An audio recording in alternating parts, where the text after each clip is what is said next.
Curtis Scott here, coming at you with a little DDT, a little discipleship drive time, and just got to ask, are you sold out or are you a sellout? You know, I've been talking to God, actually talking to a lot of people today too, and just hearing that the time we're living in, that there's a lot of sellouts, and there's very few who are sold out. And when I say that, I think most of you know what I mean.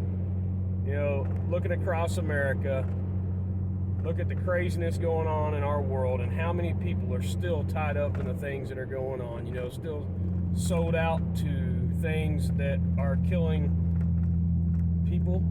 You know, I could go on about many things that are doing these things, but you know, a lot of people wouldn't say it's killing them, but you know, there's things that are coming across our border. There's things that are killing our kids in the end, and a lot of people wouldn't admit to it, but things like Disney that is, you know, I'm not saying Disney's killing kids, but what I'm saying is the thing they stand behind is killing kids. And the Bible talks about it's better to have a millstone tied around your neck than to cause one of his little ones to stumble or to fall.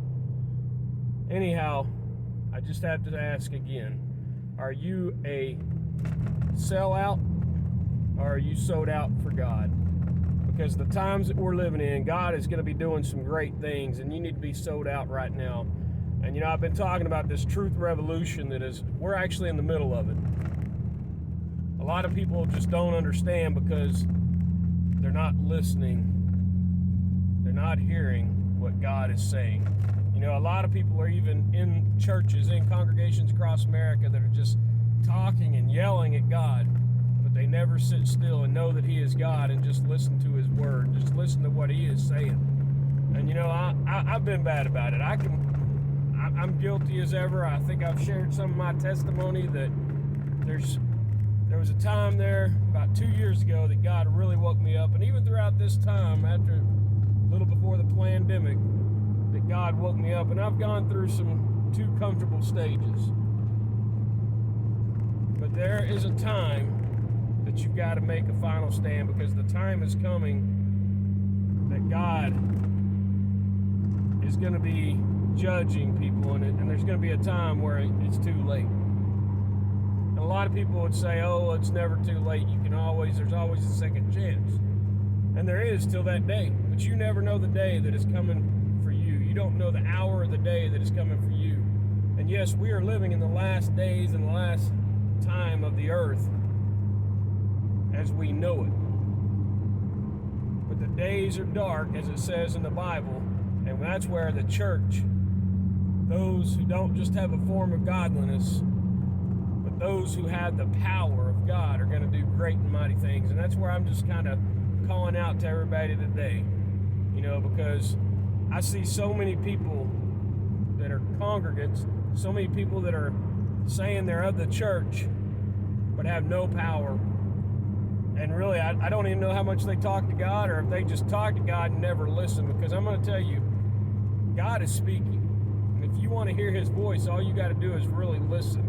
And some of you may be hearing it somewhat, and you think, no, that's not God. And one of the ways you know is if it's lining up with His word. But you've got to receive a Rhema word. The living word has to come up inside of you. And I'm going to go back a little bit to Scripture again. It says that in the last days He'll pour out His Spirit on all flesh who are willing to receive, I think is what it really means. And so, it's time to get sold out to Jesus and quit being a sellout. We got to stand against the evil that's coming in this land. We can't just keep letting the evil come against our kids. We can't keep letting the evil even come into our own homes.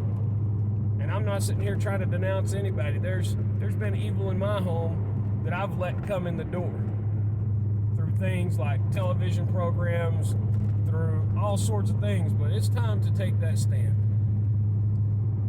I'm just going to finish off with the final words, and I really hope you take this. And I know I kind of use a play on words a lot of time, but are you a sellout or are you sold out? You only have two choices. It's God or it's the devil. It's heaven or it's hell. There are no in-betweens. Because Jesus says, if you're the one that riding that fence, he'd rather spew you out of his mouth. If you're lukewarm, he says he'll just spew you out of his mouth. So, it's time to quit being a sellout and get sold out to Jesus.